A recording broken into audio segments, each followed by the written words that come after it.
morning, everyone, and thank you for tuning in to The Dose.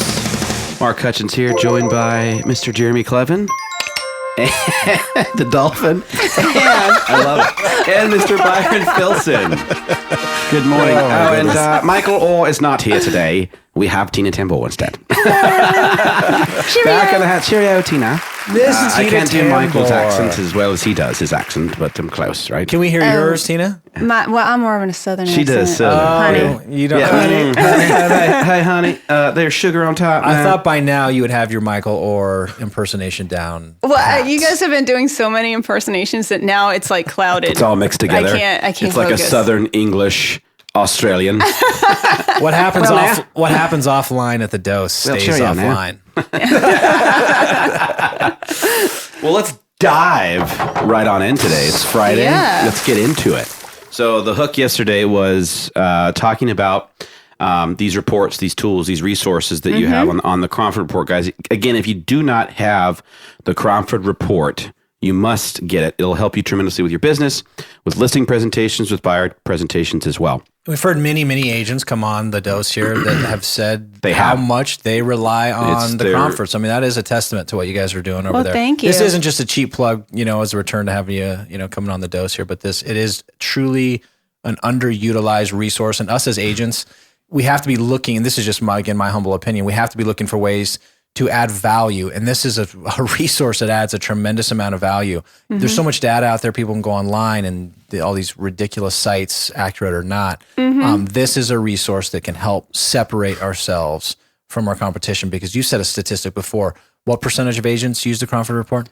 Well, out of the 30 to 40,000 people in the MLS, we have about 1,000 subscribers. That's sad. It's very sad. No. It's sad because agents either don't know what they have out there, or they're just not using the resources that are at their fingertips. I mean, because again, this is something, of the 1,000, we've heard X amount that have, like I said, have come on the dose here that are all very, very high producing people, top producing agents that are using it. So obviously they're doing it for a reason. So let's get into that. Let's talk first about, just because the seller piece right now is difficult. We were talking that because they can't do anything. It's just the situation of how a strategic way to market to sellers for agents. Well, I think first of all, our sales charts are very positive, and our listings under contract charts are very positive, because they show that we have more buyers out there this year than we did last year. So sellers need to know that we do have an increase in demand. So a lot of those charts are very positive. One of the biggest questions I've been getting right now are frustrations that agents call with are, I have this client, he's waiting to list, or she's waiting to list because they want to make sure they list right at the right time. Like they're trying to time the market. You can never time the market. Well, you can. Of course, you still have to compete on price and condition in any market. But there is a peak time where we have more buyers out there and writing contracts than others. And now is that time. Usually the highest peak for the year, and every year we can see it consistently, is right around March to May. Springtime. Yeah. So Spring what we see season. That day's today.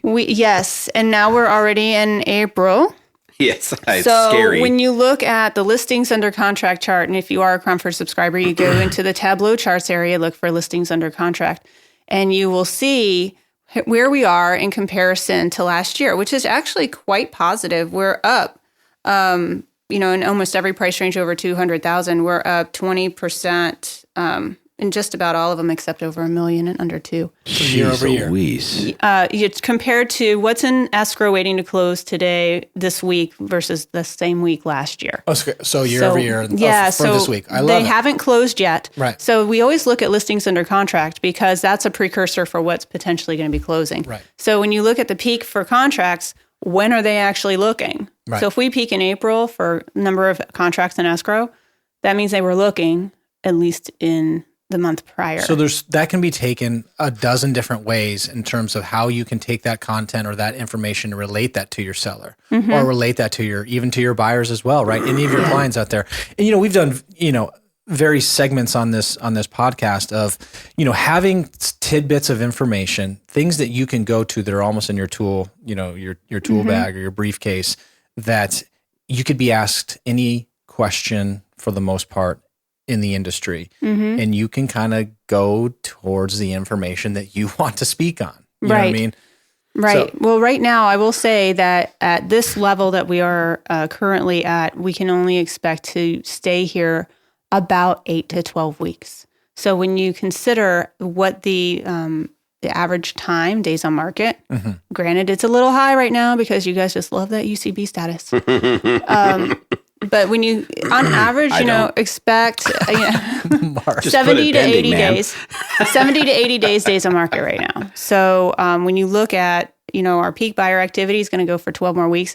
I would recommend that those sellers who are on the fence to use this listings under contract chart to get them off the fence and get them that sense of urgency to get their price. So Cromford Report listings under contract chart. What are some other good resources that people can use? Price reduction chart right now is huge. Price reduction chart. Especially if you're so over the seller 500,000. can see, right? Yeah, I call that my peer pressure chart. You're trying to get a price reduction. In April actually is one of the peak months for price reductions. So because we know we're going into the hot stuff coming here. So agents out there, when you're trying to get a price reduction, what are you using? Are you just saying, hey, believe me, we need to lower the price? Or are you actually presenting some data and here's a way? And the great thing about the price reduction chart is you can actually specify price reductions over $10,000, price reductions over $50,000 if you're over. If you're in the million plus range. Yeah, exactly. And so then you can really say, I'm asking you for a $15,000 price reduction. This is a graph of every week you don't reduce your price. This many people are reducing their price by this much or more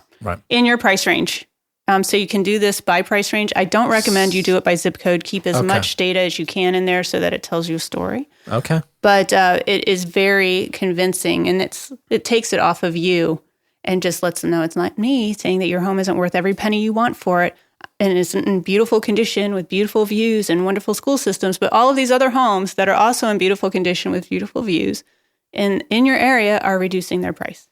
Let's really quick. Will you tell everybody where to go for the Cromford Report right now, if you could? Sure. It's www.cromfordreport.com. And if you do want to sign up as a subscriber, there is buried in our menu system. That's the first test of the Cromford Report. If you can find it, you can sign up. In the mathematical geniuses system.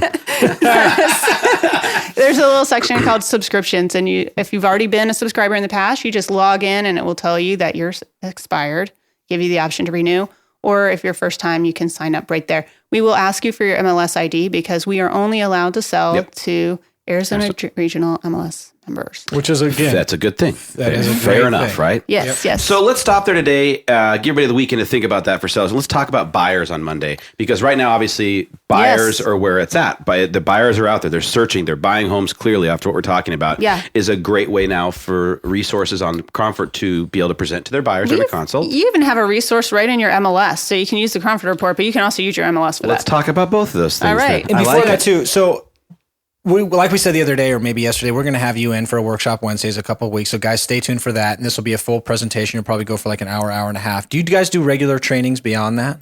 We are working on it. The Arizona School of Real Estate is starting to have a regular schedule of classes for us. So we're training one of their instructors to do that. Okay, awesome. Great. I just want to know how some other ways to kind of, piggyback that, some other ways that people can find you, get the training that they need, just kind of a brief, overview of the system. So awesome, on guys. That note, go get it. Go get it. Have a great weekend.